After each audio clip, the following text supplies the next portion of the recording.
मैं सबसे पहले आपका अभिनंदन एवं अभिवादन करते हुए आग्रह करना चाहूँगा कि मुझे बोलने के लिए जो समय दिया है, मैं उसमें से 2 मिनट का समय महाकुंभ हादसे का शिकार लोगों की आत्मा की शांति के लिए खड़े होकर के मौन रखना चाहूँगा। अगर किसी अन्य को भी सच्चे मन से मृतकों के प्रति सच्चा भाव है तो वो भी हमारे सांसदों के साथ खड़ा होकर के ये मौन श्रद्धांजलि अर्पित कर सकता ये है। माननीय सदस्य अध्यक्ष महोदय, अगली लाइन अध्यक्ष महोदय, ये विषय अध्यक्ष महोदय, आप सीनियर लीडर हैं। अध्यक्ष महोदय, ये अधिकार आपका है, कभी नहीं रही। ये मैंने विषय मेंशन करते हुए भरोसा है इस विषय पर मौन कर दिया था, इसलिए अध्यक्ष का अधिकार है। हाँ, मैं वही अध्यक्ष महोदय, ये जो बात मैं शुरू कर रहा हूं, जहां मैंने मौन 2 मिनट के लिए श्रद्धांजलि की बात की है, ये अधिकार मेरा नहीं है अध्यक्ष महोदय, ये अधिकार आपका है। मुझे पूरा भरोसा है आप पर कि जब अभिभाषण की चर्चा खत्म हो रही होगी उस समय 2 मिनट का मौन श्रद्धांजलि जरूर दी जाए जो श्रद्धालुओं की जान गई है। नहीं अध्यक्ष महोदय, नहीं अभी 1 मिनट आप लोग कुछ मत बोलो। नहीं कुछ नहीं। अध्यक्ष महोदय, अभी तो अध्यक्ष महोदय मैंने बात शुरू नहीं की है, और जिन लोगों को तकलीफ है और जिनको दुख होना चाहिए उनके बारे में मैं, हालांकि वो बाद में कहना चाहता था महाकुंभ के बारे में, लेकिन अध्यक्ष महोदय क्योंकि बहुत सारे माननीय सदस्य ये सुन नहीं सकते हैं, इसलिए मैं बात वहीं से शुरू करता हूं। आप देश के परम अभिभावक होने के नाते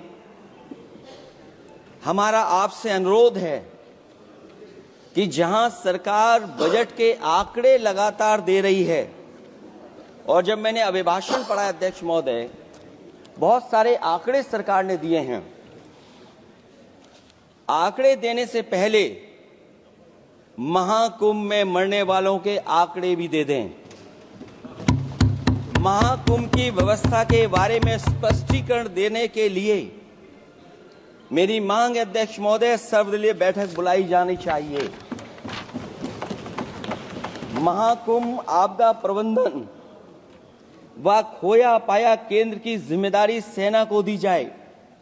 महाकुंभ हादसे के शिकार लोगों की मृत्यु, घायलों का इलाज, दवाइयों, डॉक्टर, भोजन पानी, परिवहन की उपलब्धता का आंकड़ा संसद में पेश किया जाए। महाकुंभ हादसे के लिए जिम्मेदार लोगों पर, महाकुंभ हादसे के लिए जिम्मेदार लोगों पर घोर दंडात्मक कार्रवाई हो। जिन्होंने सच छिपाया है उनको दंडित किया जाए। अध्यक्ष महोदय, हम डबल इंजन की सरकार से पूछते हैं, अगर अपराध बोध नहीं था तो आंकड़े दबाए, छिपाए और मिटाए क्यों गए हैं? सच छिपाना और मिटाना भी तो अपराध है। इसका दंड कौन भुगतेगा अध्यक्ष महोदय? जहां इंतजाम होना चाहिए था वहां प्रचार हो रहा था। एक धार्मिक समागम में डबल इंजन का राजनीतिक प्रचार अशोभनीय है, निंदनीय है। इतने बड़े हादसे के बाद कम से कम अब तो वो होर्डिंग उतरवा देना चाहिए। अध्यक्ष महोदय, महाकुंभ की जो तैयारी हुई, जो हम लोगों ने जाना वहां पर, महाकुंभ न केवल 144 साल के लिए ये कहा गया, बल्कि ये भी कहा गया कि पहली बार धरती पर इस तरह का डिजिटल और जो आधुनिक चीजें हैं, टेक्नोलॉजी, उसका इस्तेमाल कर करके महाकुंभ होने जा रहा है। सीसीटीवी, ड्रोन, लाइव स्ट्रीमिंग के आधार पर जिनका दावा था कि वो डिजिटल कुंभ करा रहे हैं, वो मृतकों की डिजिट नहीं दे पा रहे हैं।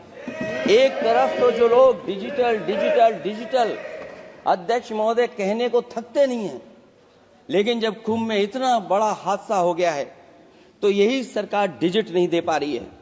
हमारे अपने लोग मारे गए हैं, जिसमें परिवार का हर रिश्ता दिवंगत हुआ है। किसी की माता, किसी के पिता, किसी की बहू, किसी की बेटी, किसी का भाई बहन, चाचा चाची, बच्चों के आंकड़े तो अभी तक नदारद हैं। खोया पाया केंद्र ही लोगों को तो नहीं मिल रहा है, जो खोया पाया केंद्र था उसको भी लोग पा नहीं पा रहे, ढूंढ नहीं पा रहे। अध्यक्ष महोदय, कुंभ कोई पहली बार नहीं हो रहा है। कुंभ का आयोजन सदियों से होता आया है। हमारे पौराणिक और हमारे इतिहास के दस्तावेज ये बताते हैं कि समय समय पे जो भी सरकारें रही होंगी, जिसका भी राज रहा होगा अध्यक्ष महोदय, उसने महाकुंभ या इस तरह के कुंभ का आयोजन किया है। एक तरफ तो वो कि जो 144 साल बाद महाकुंभ होने जा रहा है, उसका इतना प्रचार किया, और मैंने तो कई टीवी इंटरव्यूज में, कई समाचार चैनलों पर ये बात सुनने में आई और सुनते रहे हम लोग कि सरकार ने 100 करोड़ लोगों के आने का इंतजाम किया है।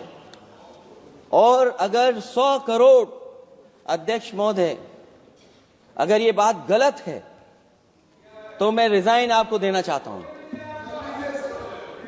अगर अध्यक्ष महोदय, ये माननीय सदस्य लोग अगर ये नहीं सुन पा रहे हैं तो मैं इनको एक एक को, आप नहीं गए स्नान करने, आप स्नान करने नहीं गए, इसीलिए इस तरह की भाषा का इस्तेमाल कर रहे हैं। अध्यक्ष महोदय, ये कहा गया कि 144 वर्ष के बाद ये हो रहा है। जहां तक मेरी समझ और जानकारी कहती है, जो एस्ट्रोनॉमी और एस्ट्रो चीजों को समझते होंगे वो ये स्वीकार करते होंगे, जो भी कुंभ होता होगा वो 144 वर्ष के बाद ही होता होगा। लेकिन ये कहा गया कि नक्षत्र ऐसे हैं, तो मैं अध्यक्ष महोदय सरकार से कहना चाहता हूं कि सतयुग से लेकर के कलयुग तक ये सनातन परंपरा रही है कि संत महात्मा साधु समाज मुहूर्त के हिसाब से शाही स्नान करते हैं। उसमें नक्षत्रों के हिसाब से जो सहयोग बनता है वही शाही स्नान का मुहूर्त होता है। लेकिन भाजपा के राज में ये सनातन परंपरा टूट गई। पहले सरकार ने संत समाज को शाही स्नान रद्द करने का आदेश दिया, जिससे अनादिकाल की सनातन परंपरा टूटी। और फिर जब देश भर में ये बात उठी, तो उन्होंने हादसे को छिपाकर फिर से आदेश दिया कि अखाड़े शाही स्नान करने जाएं। इससे सरकार ने पावन मुहूर्त के स्थान पर अपने मनमाने समय पर स्नान कराने का आदेश दिया। बात उस दिन या तिथि की नहीं होती है, बल्कि निश्चित मुहूर्त काल की होती है। ये सनातन परंपरा तोड़कर इन लोगों ने अच्छा नहीं किया।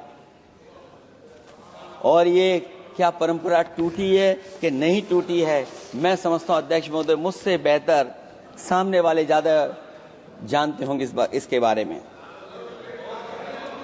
और जो लोग, अध्यक्ष महोदय, जो हम लोगों ने देखा वहां पर लोग पुण्य कमाने आए थे और अपनों के शव लेकर के गए हैं।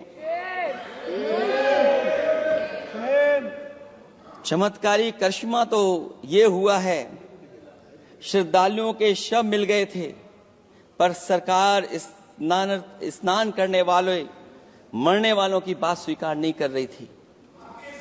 और इससे ऊपर ये बात जो वहां पर और हुई, अध्यक्ष महोदय, जब ये जानकारी हो गई कि कुछ लोगों की जान चली गई, लाशें हैं जो मोर्चरी में पड़ी हैं, अस्पताल में पड़ी हैं, उसके बाद सोचिए सरकार क्या कर रही है। अपने सरकारी हेलीकॉप्टर में फूड भर करके फूलों को डालने का काम किया। सोचिए ये हमारी कहां की सनातनी परंपरा है। मैं जानना चाहूंगा सदन के माध्यम से हमारे माननीय सदस्य बताएं कि जहां लाशें पड़ी रही हों, न जाने कितनी चप्पलें पड़ी थीं, न जाने कितनी चप्पलें पड़ी थीं, न जाने कितने कपड़े पड़े थे, महिलाओं की साड़ियां थी, कपड़े थे, लेकिन उनको कैसे उठाया गया?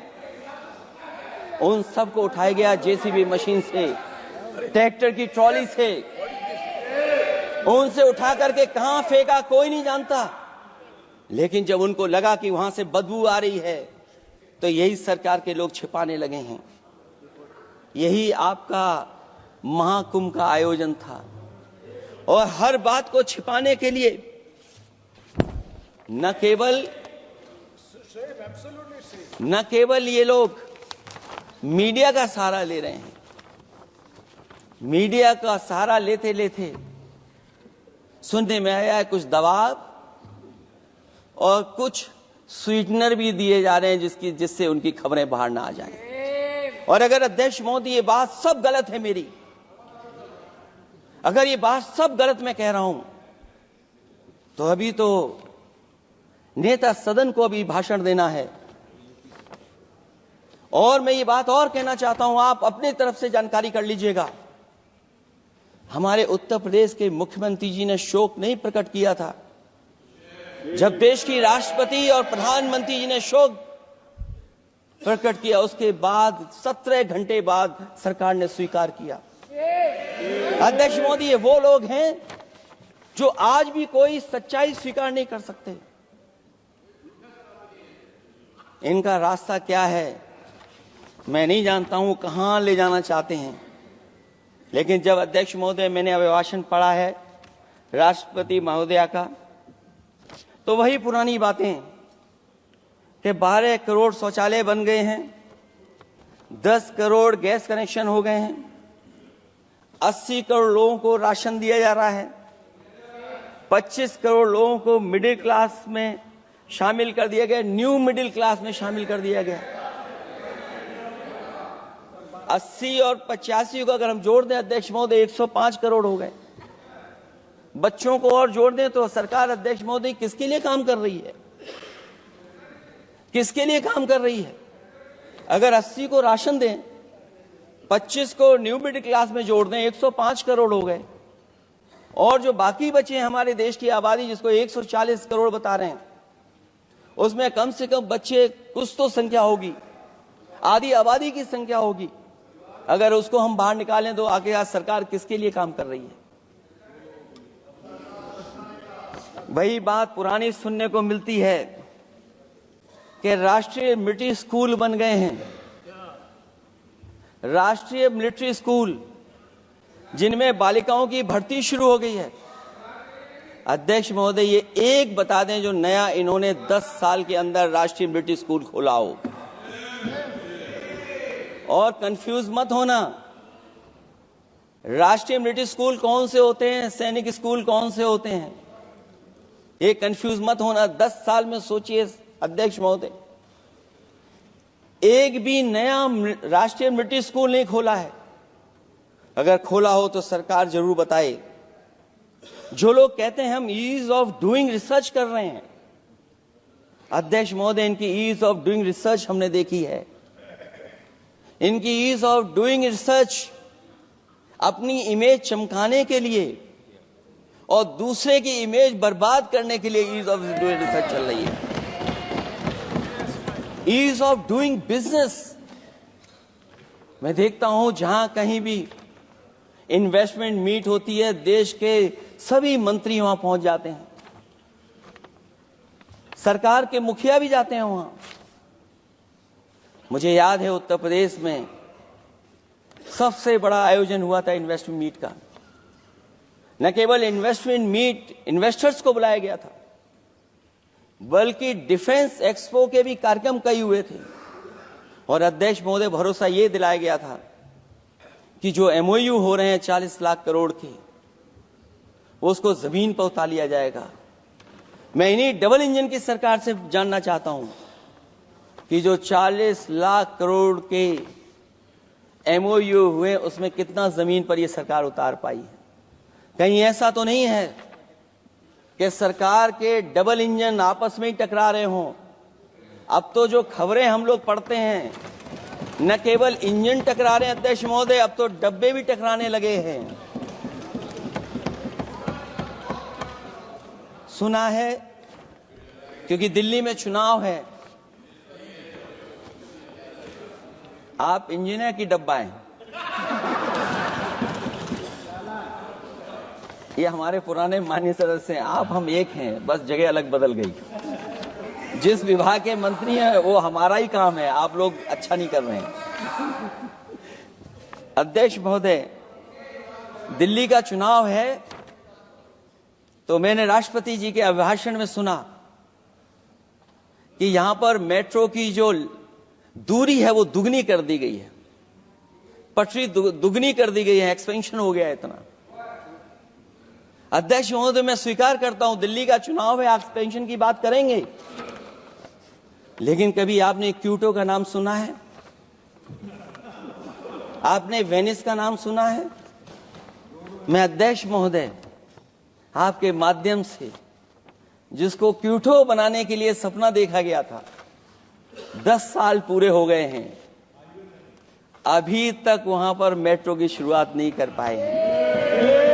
और अध्यक्ष महोदय, मैं ये बात इसलिए कह रहा हूं, अध्यक्ष महोदय मैं इसलिए बात कह रहा हूं कि जिस समय समाजवादी सरकार थी, जितनी भी मेट्रो आज यूपी में चल रही हैं, सब की सब समाजवादियों की देन है, एक भी आपकी देन नहीं है। और इस समय पर मैं याद करना चाहता हूं, उस समय देश के प्रधानमंत्री मनमोहन सिंह जी को जब मैं पहली बार मुख्यमंत्री बनकर के उनसे मिलने गया था, मैं बहुत सारे उनके काम उत्तर प्रदेश के लेकर के गया था। आज वो हमारे बीच नहीं हैं, लेकिन कम से कम उन्हें इसी बात से याद कर रहे हैं, जो जो मैंने काम उस समय दिए थे, एक एक काम उस समय के प्रधानमंत्री जी ने मेरा पूरा कर करके, और उसका परिणाम ये हुआ है अध्यक्ष महोदय, और उसका परिणाम ये हुआ है कि आज उत्तर प्रदेश में जितनी भी मेट्रो चल रही है, चाहे वो लखनऊ की हो, कानपुर की हो, आगरा की हो, नोएडा की हो, ग्रेटर नोएडा को जोड़ रही हो, दिल्ली को जोड़ रही हो। और अध्यक्ष महोदय, जिस समय उद्घाटन हुआ था दिल्ली से नोएडा को जोड़ने वाली मेट्रो का, उस समय देश के प्रधानमंत्री एक विदेश के बहुत बड़े उनके साथ बैठ करके गए थे उद्घाटन करने। वो अगर किसी ने काम किया था पूरा, तो नोएडा अथॉरिटी और समाजवादी सरकार ने, उसमें आपकी देन कोई नहीं थी। ये बात मैं मेट्रो की इसलिए कर रहा हूं कि जो लोग दिल्ली में मेट्रो बना रहे हैं, वो बनारस में मेट्रो क्यों नहीं बना पा रहे हैं? और दिल्ली का विकास अपने आप हो जाएगा, बस ये जो भारतीय जनता पार्टी की दिल्ली वाली सरकार है वो हस्तक्षेप करना बंद कर दे। अध्यक्ष महोदय, रिवर लिंकिंग का कार्यक्रम कुछ दिन पहले प्रधानमंत्री जी ने किया। अध्यक्ष महोदय, मैं आपके माध्यम से, जहां किसानों के लिए एक नई चीज आ रही है, जिससे कि न केवल उनकी खेती बाड़ी बल्कि बहुत सा सुधार दिखाई देगा। खेती बाड़ी को भी पानी मिलेगा, पीने का भी पानी होगा। इंटरलिंकिंग पुरानी योजना है, और मुझे याद है जब पहली बार उसका MOU साइन हुआ था, उस समय दोनों प्रदेश के मुख्यमंत्री शामिल थे, लेकिन जब उद्घाटन हुआ है तो दोनों के प्रदेश के मुख्यमंत्री वहां से गायब थे। और वो कारण अगर जानना चाहोगे तो वो कारण भी बता दूंगा अगर आप कहोगे तो। जहां इंटरलिंकिंग हो रही रिवर की, ये अच्छी योजना है। 40,000 करोड़ रुपए आप खर्च करने जा रहे हैं। लाखों लाख जमीन उत्तर प्रदेश और मध्य प्रदेश की सिंचाई के लिए शामिल हो जाएगी, लोगों को पीने का पानी मिलेगा। लेकिन जिनकी जमीन जाएगी, उन किसानों को, गरीबों को क्या सरकार मदद कर रही है? लैंड एक्विजिशन मैंने भी की एक समय पर, और मुझे याद है अध्यक्ष महोदय, जब मैंने लैंड एक्विजिशन किया था, उसमें भारत का ये लैंड एक्विजिशन एक्ट नहीं आया था। मैंने किसानों से बातचीत की थी और किसानों से समझाया कि ये योजना से, परियोजना से क्या लाभ होने जा रहा है। वहां के किसान तैयार हो गए, और उसका परिणाम यह था कि 21 महीने में देश का सबसे बेहतरीन एक्सप्रेसवे और जमीन एक्वायर कर करके हम लोगों ने बना करके दिखा दिया। और जब उद्घाटन हुआ था तो उसमें भारतीय वायुसेना के विमान सुखोई और मिराज को उतार करके हम लोगों ने उद्घाटन किया था उसका। ये बात मैं इसलिए बता रहा हूं, जिस हाईवे पर देश के प्रधानमंत्री उतरे थे और उद्घाटन के बाद प्रधानमंत्री जी के पीछे पीछे कोई चल करके आया था। वो हाईवे भी अगर किसी ने डिजाइन किया था तो समाजवादी सरकार का डिजाइन था, वो भारतीय जनता पार्टी का डिजाइन नहीं था। और अगर इनका डिजाइन होता तो उत्तर प्रदेश में कोई नया हाईवे ऐसा बना करके दिखाएं जिससे हवाई जहाज उतर जाए। नहीं तो मैं मानूंगा कि आप जो कह रहे हैं कि आधुनिक इंफ्रास्ट्रक्चर बनाना चाहते हैं, आपकी परिभाषा क्या है आधुनिक इंफ्रास्ट्रक्चर की? और ये बात में जो इतनी घुमा फिरा के कह रहा हूं वो बात में लौट करके उसी पे जा रहा हूं। अध्यक्ष महोदय, अगर 40,000 करोड़ की योजना बनी है रिवर इंटरलिंकिंग की, तो जिन किसानों की, जिन गरीबों की जमीन जा रही है, उन किसानों को आप सही तरीके से मुआवजा, मदद उनकी क्यों नहीं कर रहे हो आप? अध्यक्ष महोदय, मैं इस अभिभाषण के माध्यम से जब सदन में जवाब आए तो उन किसानों की मदद होनी चाहिए। वो किसानों के पास कुछ नहीं है। उसके बाद आपका जो पैकेज है, आपका पैकेज पता नहीं क्यों कंजूस बनाता है कोई, आपका पैकेज कंजूस बनाता है कोई। कम से कम आपका दिल बड़ा होना चाहिए, और इतना बड़ा दिल हो कि किसान खुशहाली के रास्ते बजाए। आपने किसानों की आय दोगुनी नहीं की, आप आय दोगुनी नहीं कर पाए हैं। कम से कम उन्हें वो मदद करने का काम करें। इसमें अध्यक्ष महोदय, मैं राष्ट्रपति जी के अभिभाषण पर पढ़ रहा था कि सोलर को लेकर के और रूफटॉप सोलर एनर्जी को, स्कीम को लेकर के बहुत बड़ी योजना और कई हजार करोड़ रुपए सरकार खर्च कर रही है। मुझे याद है जब देश के राष्ट्रपति कलाम साहब थे, उन्होंने एक प्रेजेंटेशन किया था सरकार के सामने, और प्रेजेंटेशन के बाद मैंने उनसे निवेदन किया कि अगर ये योजना मैं कर दूं तो आप क्या उद्घाटन करने आएंगे? उन्होंने कहा कि अगर ये आप कार्य योजना लागू कर देंगे तो उद्घाटन करने भी मैं आऊंगा। अध्यक्ष महोदय, उस दिन आंधी तूफान था, टेंट बिल्कुल उड़ गया था। इतना शायद पानी और बिजली का चमकना इतना था कि मैंने खुद रिक्वेस्ट की थी उनसे कि आप मत आइए, फिर कभी हम लोग कार्यक्रम कर लेंगे। लेकिन वो कार्यक्रम में आए, उन्होंने उद्घाटन किया। और अध्यक्ष महोदय, जो लोग कह रहे हैं 40,000 करोड़ की रूफटॉप स्कीम लाए सोलर की, जो मिनी ग्रिड बना करके पूरे के पूरे गांव को हम लोगों ने फ्री बिजली दी थी। फ्री बिजली उनको मिलती थी 24 घंटे, उनकी चक्की चलती थी, उनका सिंचाई का पानी का इंतजाम होता था। जब तक समाजवादी सरकार रही तब तक वो योजना चलती रही, और जैसे ही समाजवादी सरकार गई, इन्हीं के लोगों ने उसका मेंटेनेंस रोक दिया। न केवल उस गांव का जिसका राष्ट्रपति रहे उन्होंने उद्घाटन किया, बल्कि और जितनी भी सोलर की स्कीम चल रही थी, लोहिया आवास में जहां सोलर स्कीम के माध्यम से हम लोग गरीब को सोलर पैनल के माध्यम से उनको बिजली दे रहे थे, फ्री बिजली, उन सब योजनाओं को इन्होंने बंद करने का काम किया है। सोचिए, ये वो लोग हैं जो इंफ्रास्ट्रक्चर बनाना चाहते हैं। अध्यक्ष महोदय, चीन के सवाल को लेकर के कांग्रेस पार्टी के भी कुछ विचार हैं, हमारे भारतीय जनता पार्टी के लोगों के भी विचार हैं। सच्चाई ये सदन और ये देश भी जानता है, एक समय पर हम लोगों ने बहुत लाखों लाख किलोमीटर की जमीन, लाखों लाख एकड़ की जमीन हम लोगों ने खोई, और अब उसी रास्ते पर भारतीय जनता पार्टी चल रही है। अध्यक्ष महोदय, सवाल यह है, जमीन खोने के साथ साथ भारतीय जनता पार्टी स्वीकार नहीं कर रही है कि जमीन चीन ने कब्जा की है। और ये बात अगर हम लोग कह रहे हैं तो जो अखबारों में खबरें निकलती हैं, टीवी पे कभी कभी खबरें आती हैं, अध्यक्ष महोदय सरकार को कहिए कि ऐसे चैनल, ऐसे अखबारों पे FIR लिखा करके उन्हें जेल भेज दो।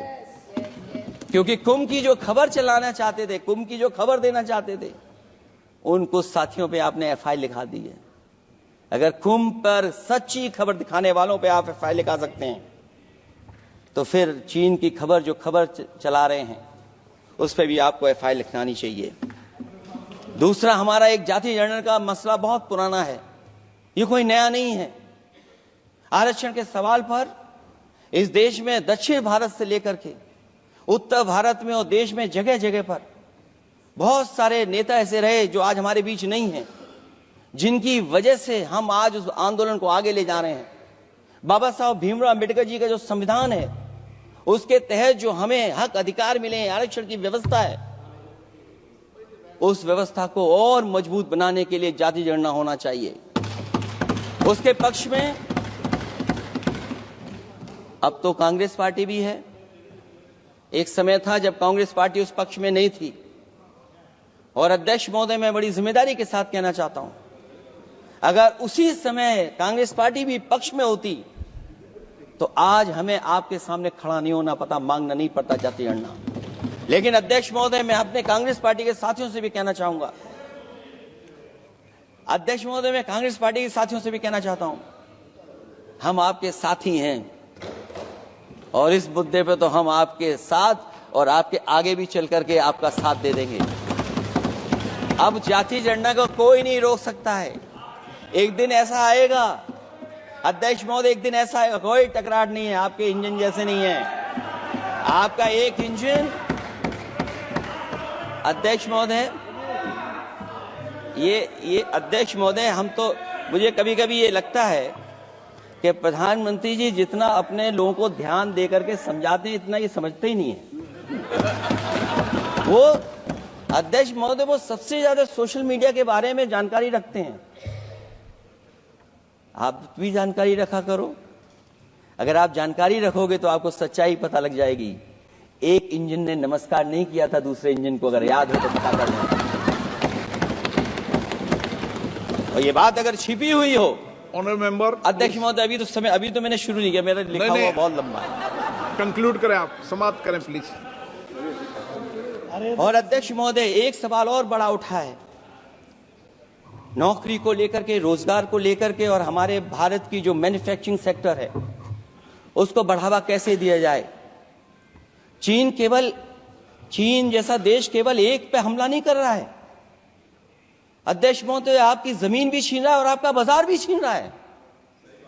और ये बात अगर गलत हो तो सरकार हमें बताए, वो आंकड़े दे। अगर कांग्रेस पार्टी का रास्ता था तो आपका रास्ता कांग्रेस पार्टी का क्यों है? अगर कांग्रेस पार्टी का वो रास्ता था तो आपका रास्ता क्यों है वो? मैं तो जानता हूं जिस दिन उनके सहयोगी साथी समझ लेंगे, वो भी साथ छोड़ जाएंगे। दूसरा जो सवाल कहा गया है अध्यक्ष महोदय, जिस समय बाजार खोला गया, जिस समय हमारा व्यापार के लिए पूरा बाजार खोल दिया, हमसे ज्यादा वित्त को समझने वाले इकोनॉमिस्ट और बहुत सारे जानकार लोग, वो मुझसे बेहतर समझते होंगे, लेकिन मैं ये बात समझता हूं कि जिस समय बाजार खोला गया उस समय ध्यान उतना हमारे देश की अर्थव्यवस्था पर नहीं रखा गया। अगर उसी समय पर मैन्युफैक्चरिंग सेक्टर को जिस जिम्मेदारी से रखना चाहिए था नहीं रखा गया, अगर उस समय रखा गया होता तो शायद अध्यक्ष महोदय हम लोग चीन से आगे निकल गए होते। आज चीन आ गए, हम लोग पीछे हैं। क्या आप इनको ज्ञान दे रहे हो क्या?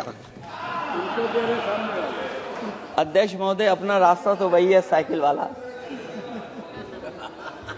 इसलिए अध्यक्ष महोदय, अगर मेरा समय है अभी, क्योंकि मैं बहुत कुछ लेकर के आऊं, और जहां तक इंफ्रास्ट्रक्चर की बात है, आप कहते हैं कि देश का आधुनिक इंफ्रास्ट्रक्चर बनेगा, न केवल उसके नागरिकों को एक बेहतर जीवन देश की नई पहचान देता है, बल्कि देश को एक नया आत्मविश्वास भी देता है। अरे अगर ये बात सच है तो अध्यक्ष महोदय, मैं वो बात कहना चाहता हूं कि 2022 के चुनाव से पहले एक बुंदेलखंड एक्सप्रेस वे बनाया गया था, और जिसकी तैयारी को लेकर के देश के प्रधानमंत्री जी गए थे। कितनी सजावट हुई थी, कितनी तैयारी हुई थी। जो हमारे बुंदेलखंड के साथी माननीय सदस्य चलते होंगे बुंदेलखंड के एक्सप्रेस वे पर, वो जानते होंगे प्रधानमंत्री जी उद्घाटन करके गए, पानी बरस गया, बुंदेलखंड बह गया, एक्सप्रेस वे बह गया। और सोचिए अध्यक्ष महोदय, कब उद्घाटन किया था आपने? 22 में, और आज भी मेंटेनेंस चल रहा है उसमें। 22 के बाद से आज तक भी मेंटेनेंस चल रहा है। और कहीं अगर आपने जो गाड़ियां बाजार में ला दी हैं, जो बाजार में आजकल अध्यक्ष महोदय जो गाड़ियां आ गई हैं, अगर वो कहीं अपनी रफ्तार से चलेंगी तो या तो पेट दर्द होगा या कमर का दर्द होगा, दोनों में से एक के लिए तो इलाज जाना ही पड़ेगा। और वो कितने हजार करोड़ का बना? 14,000 करोड़ का। इसी तरह गोरखपुर लिंक एक्सप्रेसवे यूपी में 91 किलोमीटर, जो हमारे रोड की जानकारी रखते होंगे, एनएचआई की जानकारी रखते होंगे, वो जानते होंगे कि गोरखपुर लिंक जो 2022 में शुरू हो जाना चाहिए था, वो अभी तक शुरू नहीं हो पाया। वो 91 किलोमीटर का 7,283 करोड़ का बन रहा है। जो पूर्वांचल एक्सप्रेस वे, कभी समाजवादी सरकार ने उसको डिजाइन किया, उसको सब कुछ आगे बढ़ाया, वो 340 किलोमीटर का 22,000 करोड़ के लगभग का बना है। लेकिन जहां तक मैं बना करके छोड़ गया वहां से आगे नहीं बढ़ा, और अगर वो बढ़ गया होता तो बिहार और बंगाल के लोगों के लिए बहुत रास्ता आसान हो जाता। इसी तरह एक गंगा एक्सप्रेसवे बन रहा है, जिसके बारे में सरकार ने ये कहा कि हम कुंभ से पहले शुरू कर देंगे, कुंभ से पहले गंगा एक्सप्रेसवे शुरू हो जाएगा। अध्यक्ष महोदय, वो नहीं शुरू हो पाया। मुझे लगता है जिस रफ्तार से वो काम हो रहा है, अगला जब अर्ध कुंभ आएगा तब तक ही बन पाएगा वो। ये बातें मैं इसलिए बोल रहा हूं अध्यक्ष महोदय, क्योंकि यूपी को, बिहार को दे दिया, हमें कोई तकलीफ नहीं है, बिहार भी तरक्की करे, हम भी साथ देंगे बिहार का, कोई तकलीफ नहीं है। लेकिन यूपी में अगर कोई भी एक भारत सरकार के एनएचआई का एक्सप्रेस वे आया हो तो बता दे, एक भी कोई एक्सप्रेस वे दिया हो, तब जब देश के प्रधानमंत्री को 2-2 बार और नहीं तीसरी बार भी मौका दिया उत्तर प्रदेश ने। मैं अध्यक्ष महोदय आपका इशारा समझ रहा हूं, बाकी अध्यक्ष महोदय भाषण में अब बजट पे पढ़ दूंगा, मेरा बाकी भाषण बजट में होगा। मैं अपना भाषण खत्म करते हुए केवल इतना कहना चाहता हूं, मैं जो मेरे सुझाव आए हैं उन सुझावों को शामिल करे सरकार, और केवल प्रचार में न रहे सरकार। अध्यक्ष महोदय, मैं अपनी बात खत्म करने से पहले जो राष्ट्रपति जी ने कहा है, मैं भी सहमत हूं उससे, मैं उनकी सब लाइनें पढ़ना चाहता हूं। जो राष्ट्रपति महोदया जी ने कहा है, मैं उससे सहमत हूं। हमारा हिंदुस्तान 140 करोड़ आबादी वाला देश है। हमारे यहाँ भिन्न भिन्न राज्य, भिन्न भिन्न क्षेत्र, भिन्न भिन्न भाषाएं हैं, परंतु एक राष्ट्र के रूप में हमारी एक ही पहचान है, हिंदुस्तान। और हमारा एक ही संकल्प है, एक ही लक्ष्य है, विकसित हिंदुस्तान। आने वाले वर्षों में देश को विकसित राष्ट्र बनाने के लिए हम सभी दृढ़ संकल्पित हैं। इस संकल्प में देश के शहीदों की प्रेरणाएं हैं, पूज्य बापू के मानवीय आदर्श हैं, और सरदार पटेल जैसी मां भारती की संतान द्वारा हमें दिलाई गई एकता की शपथ है। हमें इन प्रेरणाओं को आगे रखते हुए एकता के इस समर्थ विकसित हिंदुस्तान के संकल्प को पूर्ण करना है। आइए हम एक बार फिर एकता के संकल्प को दोहराएं और हिंदुस्तान के सपनों को पूरा करने के लिए कटिबद्ध हों। जब हम साथ मिलकर बढ़ेंगे तो हमारी भावी पीढ़ियां 2047 में अवश्य विकसित, सशक्त, समर्थ, समृद्ध, सोशलिस्ट, सेकुलर, डेमोक्रेटिक हिंदुस्तान देखेगी। मैं इतनी ही बात कहते हुआ, क्योंकि 10 बजट आपने पेश किए हैं, वो आप समझ गए होंगे, आप समझ गए बात को जो मैं कह रहा हूं। अध्यक्ष महोदय, जो बात मैं कह रहा हूं वो बात वहां तक पहुंच गई है, उनके चेहरे बता रहे हैं कि बात वो पहुंच गई है। और मैं अपने अंत में बस यही कहूंगा, क्योंकि 10 बजट के बाद ये अभिभाषण सुन रहे हैं हम लोग, 11वां बजट आ गया है। बजट हो ऐसा जिसमें सबके लिए उम्मीदें हों, समृद्धि की दिवाली और खुशियों की ईद हो।